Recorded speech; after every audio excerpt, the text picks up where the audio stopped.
VikesNow. I am Dustin Baker. Today is December 30th. We're winding down 2022. Excuse me. The Vikings have a 12-3 record. I am here with Coda, a first-time guest of the program.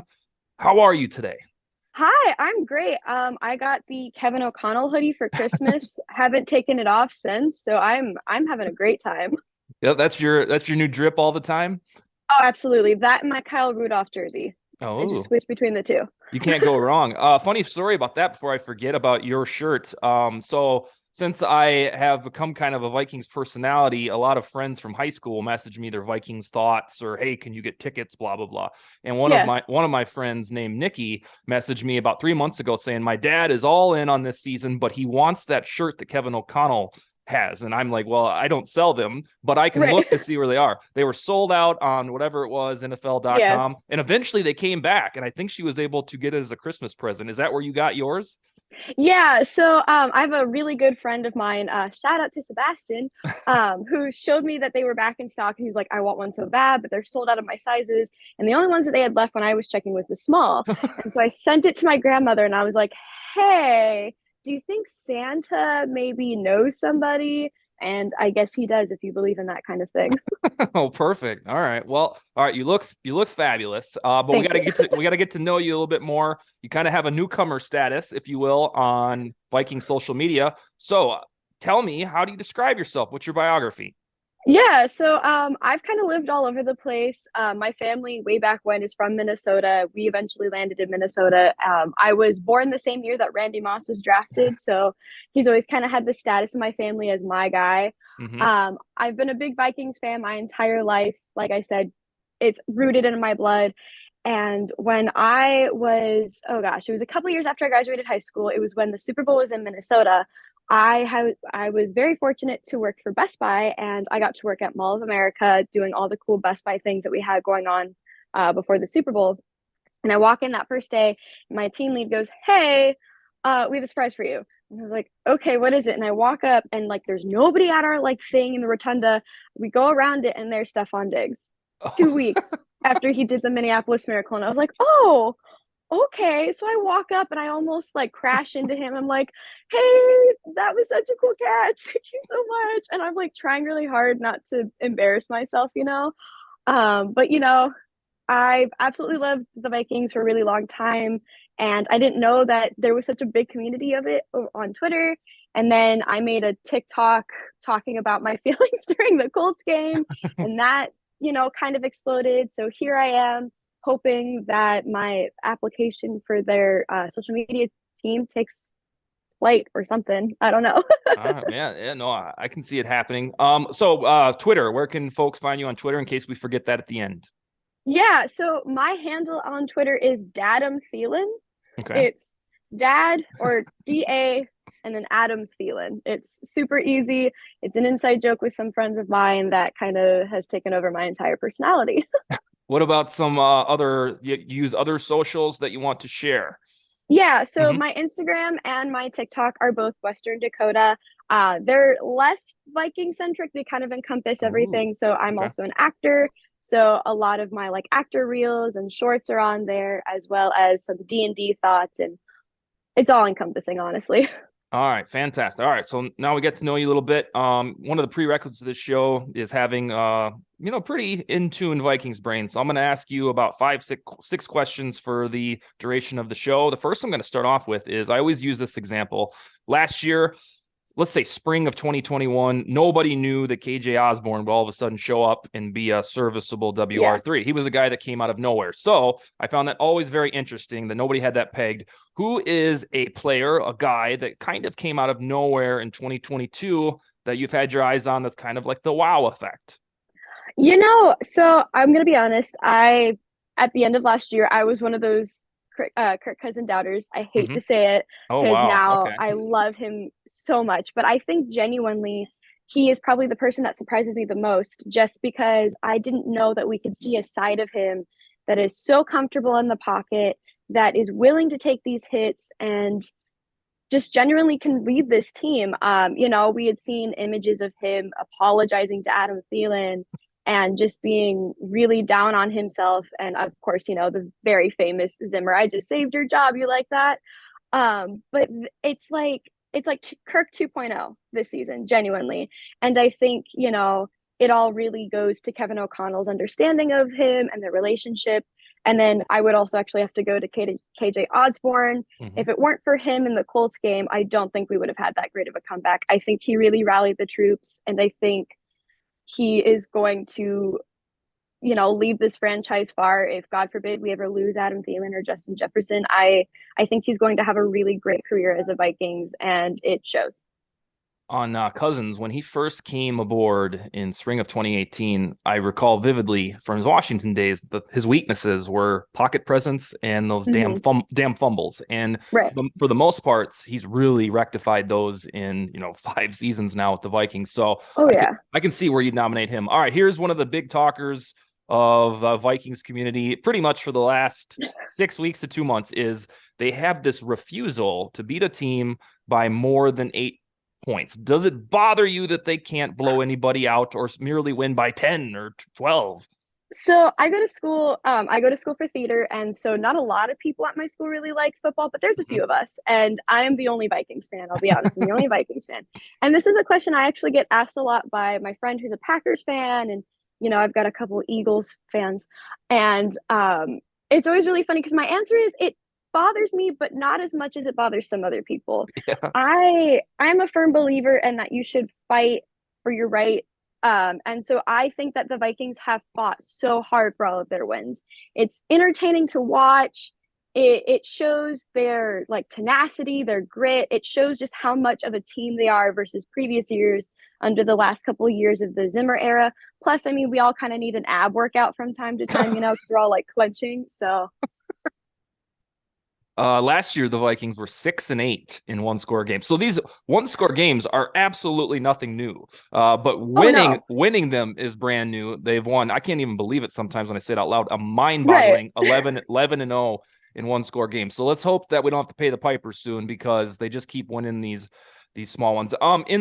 In these tight ones, excuse me. In that same vein, because I have ingrained in my mind what they did against the Colts in the first half or the two stinkers against the Cowboys or Eagles, I actually have the Vikings pegged as a team who will win the first playoff game and then all likelihood maybe go to San Francisco and run into a Yeah. buzzsaw.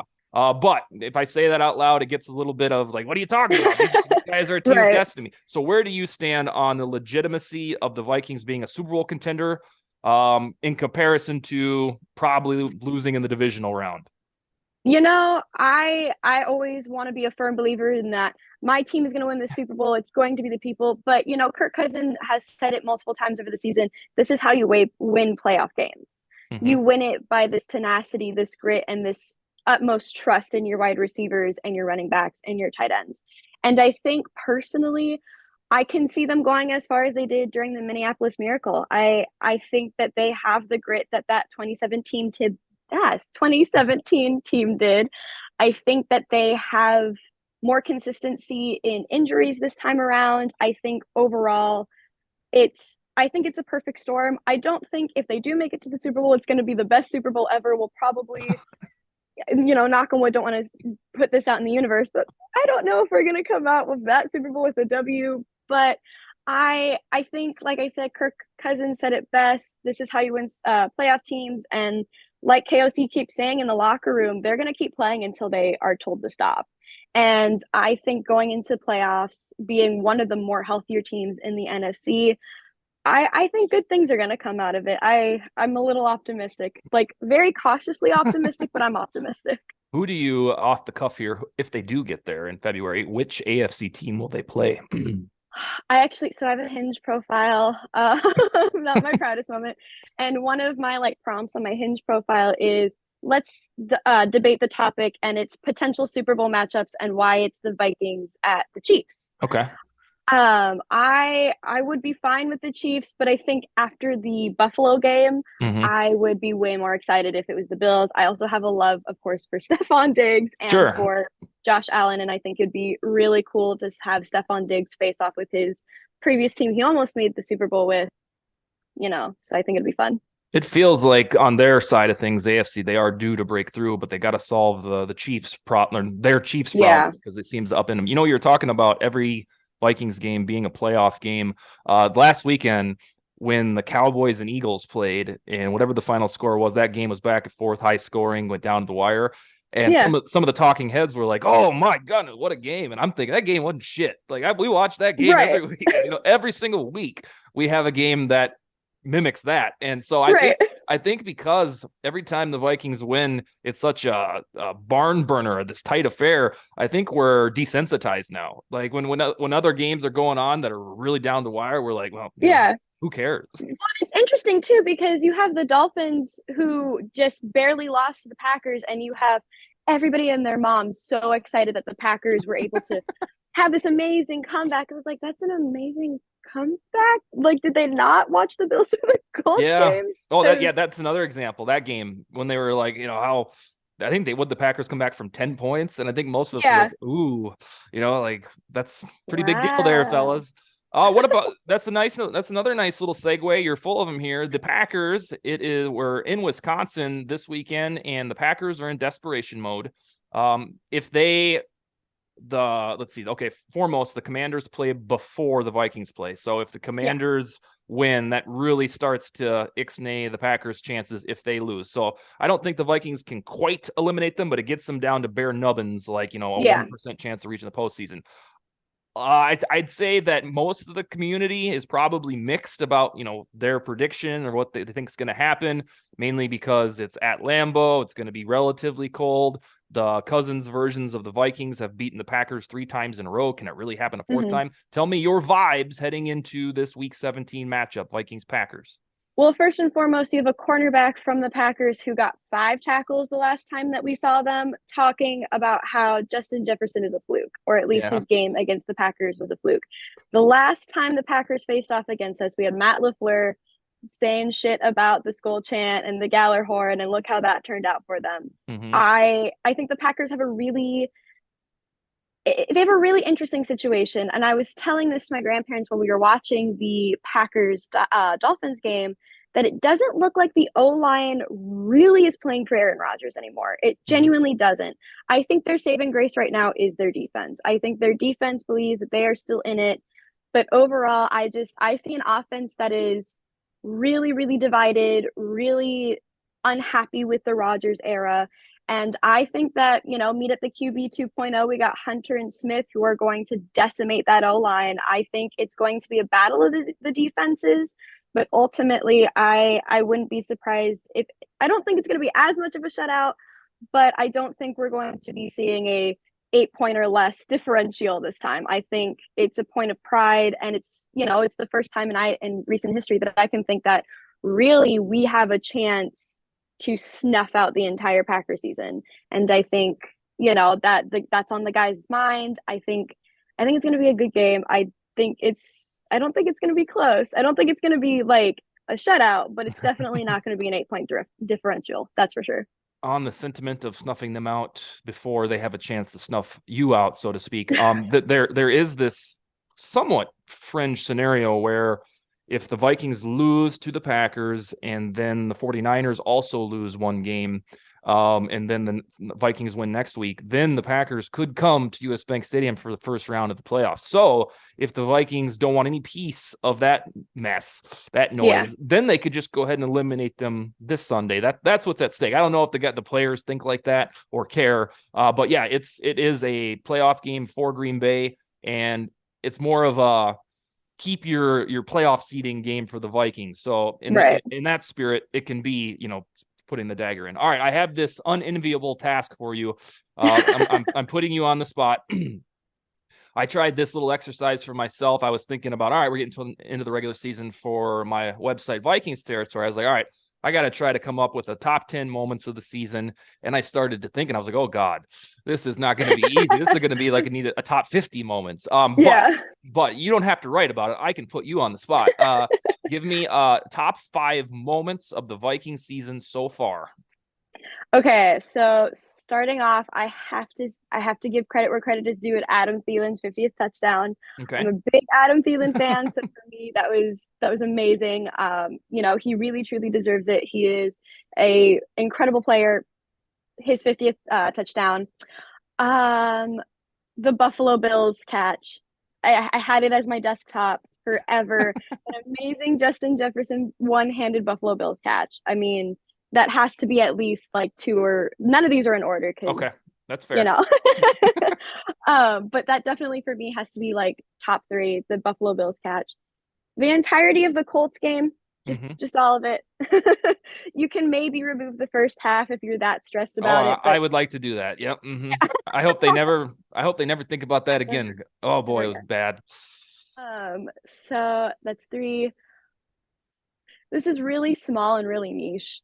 But when we played the Cardinals and we had not Kevin O'Connell, excuse me, we had Kirk Cousins run in for that rushing Oh yeah. touchdown. That with the additive of KOC's mic'd up with him going, "What the fuck was that?"